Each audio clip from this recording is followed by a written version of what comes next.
Welcome back, everybody. You know what time it is. It's time for another deep dive.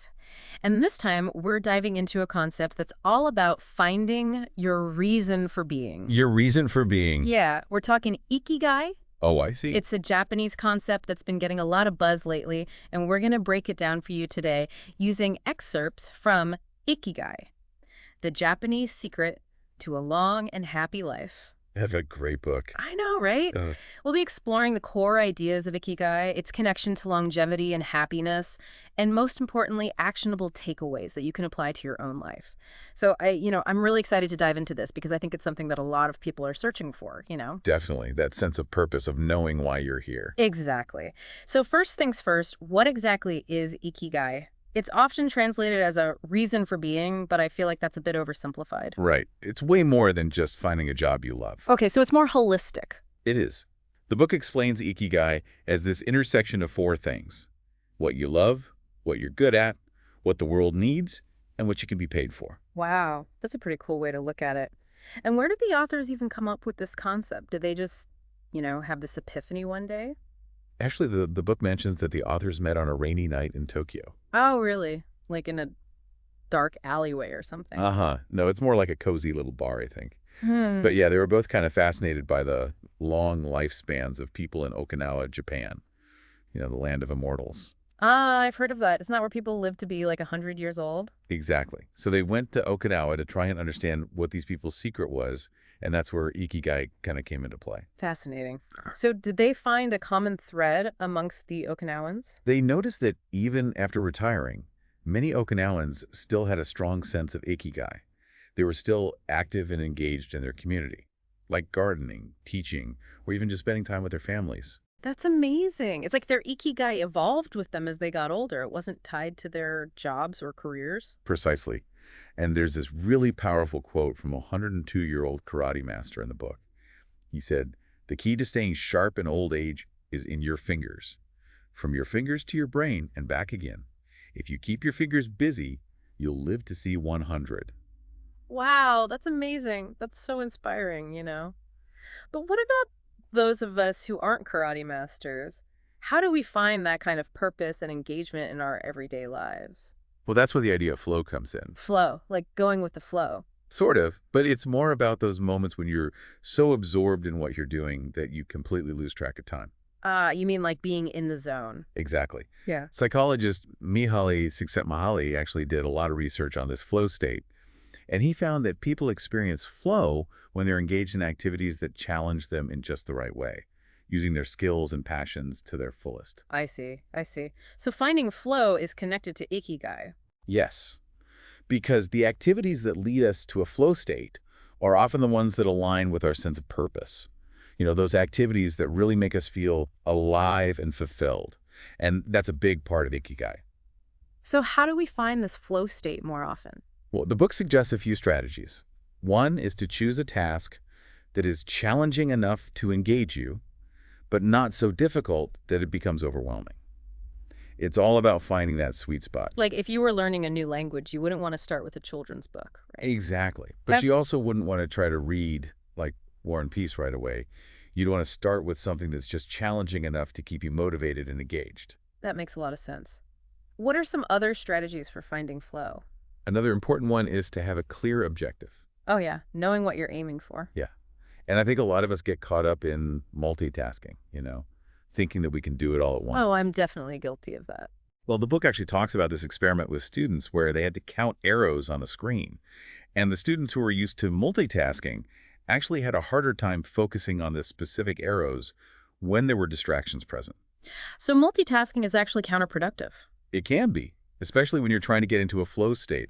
It's better to focus on one thing at a time and really give it your full attention. That's good advice. I'm going to try to be more mindful of that.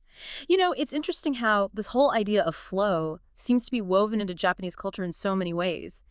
The book has some fascinating examples like the Takumi. Oh, yeah. Very good. These are like master artisans, right? They are. And they've dedicated their lives to perfecting their craft, whether it's pottery, woodworking, or even making tea. The book actually describes this scene where the authors got to witness a Takumi brushmaker at work in this secret room in Japan. Wow. That's amazing. Like a hidden world of master craftsmen. It is. They have so much reverence for their craft, for tradition, and for the pursuit of excellence. And I think that's a big part of what Ikigai is all about. Yeah. Finding that thing that you're so passionate about that you're willing to devote your life to it. Yeah, that makes a lot of sense. And it's not just limited to traditional crafts, right? I mean, I've always been fascinated by how Japanese engineers approach their work with such a sense of purpose and precision. Right. It's like they embody Ikigai in their engineering. And think about Steve Jobs. Even he was fascinated by Japanese artisans and engineering. Oh, wow, he was. I didn't know that. Yeah. And I think he really admired their dedication to flow and purpose. And that really resonated with him.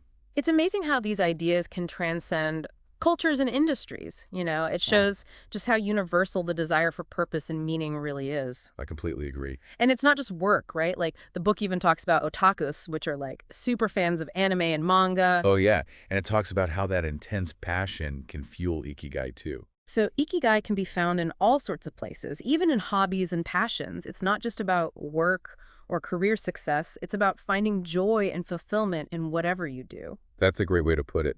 And that really ties into this idea of resilience, which we see a lot of in the examples from the book. Resilience. Tell me more about that. Well, there's this Japanese proverb that goes, Nana karobi ya oki, which means fall 7 times, rise 8. I love that. That's a great proverb. It is. And it highlights the importance of getting back up after setbacks and continuing to pursue your purpose, no matter what obstacles you face. It's about that inner strength and determination to keep going, even when things get tough. Exactly. And this idea of resilience is closely connected to the concept of wabi-sabi. Wabi-sabi, what's that? It's this Japanese aesthetic that embraces imperfection and impermanence. Oh, I think I've heard of that. Isn't it like finding beauty in the flaws? Yes. Like the book is an example of how the Japanese might appreciate an irregular teacup, seeing the beauty in its uniqueness and imperfections. It's about accepting that nothing is perfect and that's okay. It's such a powerful shift in perspective, Instead of striving for unattainable perfection, we can learn to appreciate the beauty in the imperfections. Yeah, I agree. And I think that's a really valuable lesson to take with us on our own Ikigai journeys. It really is. And when you think about it, wabi-sabi can be applied to so many things, even our own Ikigai journeys, Oh, absolutely. Like, we don't have to have everything figured out perfectly to start living a life with purpose. It's about progress, not perfection. Right. And sometimes those imperfections and detours can actually lead us to even more meaningful paths. But I think a lot of people struggle with figuring out what their Ikigai even is. Where do you even begin with something like that? It can be a daunting task. Yeah, I can see that. It's kind of like, how do you find your purpose in life? It's a big question. But the book has a really interesting approach to this.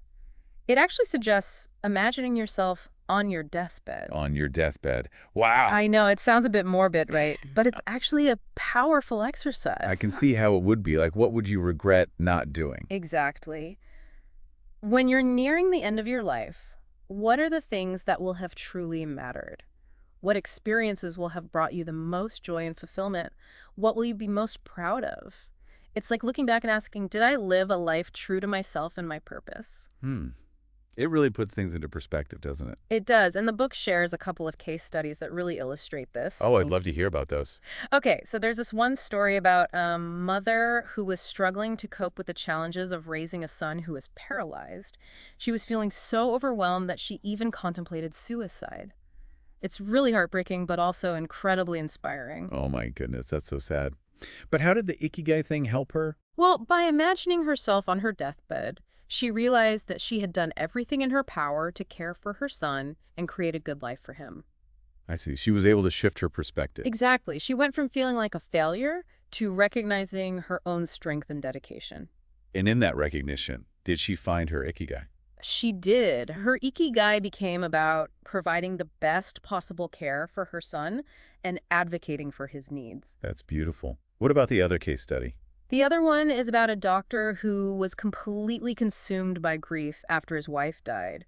He just couldn't seem to move on. Grief can be so overwhelming. It can. And in this case, Viktor Frankl, the author of Man's Search for Meaning, suggested a really unique perspective. He asked the doctor to consider what would have happened if he had died first. Oh, wow. I've never thought about it that way. Yeah, it's pretty thought-provoking. So what happened? Well, the doctor realized that if he had died first, his wife would have been the one left to deal with the pain and grief. And, Frankel helped him see that his pain was actually a testament to the depth of his love for his wife. That's a really beautiful way to look at it. It is. And by accepting his grief as a natural consequence of his love, he was able to start healing. These examples really show how a shift in perspective can be transformative. They do. And it's a reminder that there's always meaning to be found, even in the darkest of times. And that's a core principle of Ikigai. So beyond those kind of introspective exercises, does the book talk about any other ways to cultivate Ikigai? Yeah, it does. It actually mentions a couple of Japanese therapeutic approaches that can be really helpful. Oh, really? I'd love to hear about those. Well, one is called Morita therapy. Morita therapy. I've never heard of that. What's that all about? It's a bit different from traditional Western therapies. You see, Western therapies often focus on controlling emotions, right? Yeah, like trying to change how you feel. Exactly. But Morita therapy actually encourages acceptance of feelings just as they are. So it's more about letting go of the need to control your emotions. Right. And it's about recognizing that your feelings are temporary. You don't have to let them control you. The book uses this great analogy. Morita compared emotions to the weather. I like that. We can't control the weather, but we can choose how we respond to it. Right. It's about adapting to the situation. What's the other therapeutic approach? It's called Niken meditation. Yeah. And it focuses on asking yourself 3 key questions. What have I received from others? What have I given to others? And what troubles or difficulties have I caused others? Oh, those are some deep questions. They are. But they can be really powerful for cultivating gratitude and a sense of responsibility. It's like taking stock of your impact on the world and the people around you. Yeah, it helps you see how interconnected we all are. That's a great point. It makes sense that reflecting on those things could help you find your place in the world and contribute something meaningful, which is, a big part of Ikigai. It is. And one thing I found really interesting in the book was how it talks about diet and exercise and their role in living a long and fulfilling life. Oh, yeah. Especially since the Okinawans are known for their longevity. I'm curious, what kind of diet do they recommend? Well, they talk about this concept called hara hachibu, which means eating until you're 80% full. Oh, I've heard of that. It's all about mindful eating, right? Paying attention to your body's signals and stopping before you feel stuffed. Exactly. It's such a simple concept, but it can have a huge impact on your health.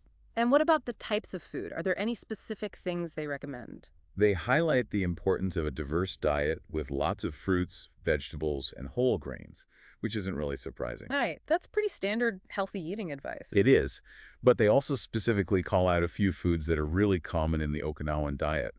Things like sweet potatoes, seaweed, tofu, and green tea. Oh, green tea. That makes sense. It's packed with antioxidants, right?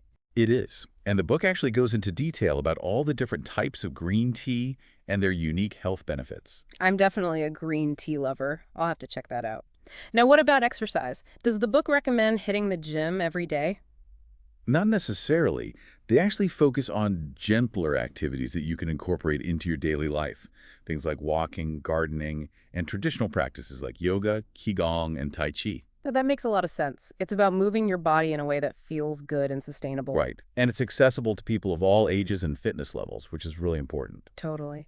Before we move on to the final part of our deep dive, I wanted to touch on the importance of community, which is something the book talks about quite a bit. It seems especially relevant these days when so many people are feeling isolated and lonely. Oh, I completely agree. The book really emphasizes how crucial strong social connections are for living a long and happy life.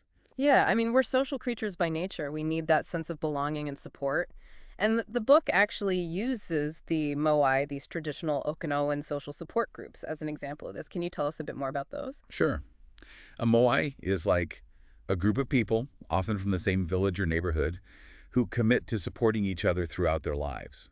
They help each other out financially, emotionally, and even practically with everyday tasks. It's like a built-in safety net. It is, and it creates this amazing sense of community and belonging that contributes to everyone's well-being. It's a beautiful model of collective care, and I think it really highlights how Ikigai is not just about individual fulfillment, but also about contributing to the well-being of others and creating a more connected and supportive society. Absolutely. And I think that's a perfect segue into the final part of our deep dive, where we'll explore some closing thoughts and actionable steps you can take to start living your own Ikigai. And we're back for the final part of our Ikigai deep dive. Time flies when you're having fun. It really does. We've covered so much ground already. From finding flow to embracing imperfection to the power of community. It's been a wild ride. It has. But, a lot of people might be listening and thinking, okay, this is all great, but how do I actually find my Ikigai? Yeah, that's the million-dollar question, isn't it? It can Yeah, be a bit overwhelming to think about, like, what's my purpose in life? it is. But remember, finding your Ikigai is a process, not a destination. You don't have to have all the answers right away. It's a journey. Exactly. And the book offers some great guidance on how to approach this journey of self-discovery. One suggestion is to think about your passions and figure out how those passions could be used to serve others. So it's like finding that sweet spot where what you love intersects with what the world needs. Exactly. Yeah. And that can manifest in so many different ways. Yeah. It could be starting a business that solves a problem you're passionate about, or volunteering your time to a cause that resonates with you. That makes a lot of sense. Another framework the book mentions is to focus on your strengths and talents. But I think a lot of people struggle with identifying their strengths. Oh, absolutely. We're often our own worst critics. Yeah. But the book reminds us that our strengths don't have to be these grand, extraordinary things. They can be simple things like being a good listener or being organized or even being a great cook. Exactly. It's about recognizing the value in what you already possess and finding ways to share those gifts with the world. Love that. So for anyone listening who is ready to embark on their Ikigai journey, what's the best piece of advice you can give them? Be patient. Give yourself time and space to explore. No pressure. Exactly. This isn't a race. And remember, embrace imperfection along the way. Oh, absolutely. There's no need to strive for some perfect, idealized version of Ikigai. It's about finding what truly brings you joy and a sense of meaning, even if it's messy or unconventional. Progress over perfection. Always. And remember, your Ikigai might evolve over time. What brings you fulfillment today might be different from what brings you fulfillment 5 years from now, and that's okay. It's all part of the journey. This has been such a fascinating deep dive. Before we wrap up, I'd like to leave our listeners with a final question to ponder. The book focuses on Japan, but do you think the concept of Ikigai is universal? That's a great question. It really makes you think about whether this longing for purpose and meaning is something that transcends cultures. It does. So for everyone listening, we encourage you to continue exploring your own Ikigai. See what insights you uncover along the way. And remember, the journey itself is an adventure. It is. Enjoy the ride. So keep exploring, keep learning, and keep living with purpose. Until next time, happy learning, everyone.